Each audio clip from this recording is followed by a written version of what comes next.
Ainsi parle le Saint-Esprit, aux serviteurs de Dieu du Gabon. Vous avez des églises pleines, mais que faites-vous pour ces âmes? Il est 4 heures du matin, ce vendredi 19 mai 2023, lorsque je suis transporté par le Saint-Esprit dans une vision. Je vois les serviteurs de Dieu du Gabon. Ils se réjouissent d'avoir des églises remplies d'âmes et de recevoir des dîmes et des offrandes. Alors que je regarde, je vois un être qui s'approche d'eux et qui déclare ceci. Vous avez des églises qui sont pleines. Vous recevez des dîmes et des offrandes et vous en êtes fiers. Il est vrai qu'il n'y a rien de mal à recevoir des dîmes et des offrandes, car l'ouvrier mérite son salaire, comme disent les Écritures. Mais que faites-vous pour ces âmes? Vous êtes devenus cupides.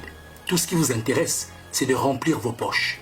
Écoutez, que vos actions soient proportionnelles à la connaissance que vous avez de la parole de Dieu. Et la vision prit fin.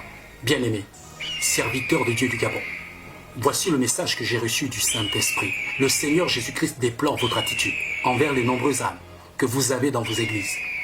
Vous ne vous occupez pas d'elles, dit le Seigneur, car tout ce qui vous importe, ce sont les dîmes et les offrandes qu'elles vous apportent.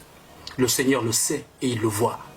Dans le livre des Actes, chapitre 20, verset 28, le Seigneur Jésus-Christ vous ordonne de prendre soin du troupeau, des âmes qu'il vous a confiées et qu'il s'est acquis au prix de son sang. Malheureusement, hommes de Dieu du Gabon, vous agissez comme des mercenaires, que le Seigneur condamne dans le livre de Jean, chapitre 10, versets 12 à 13.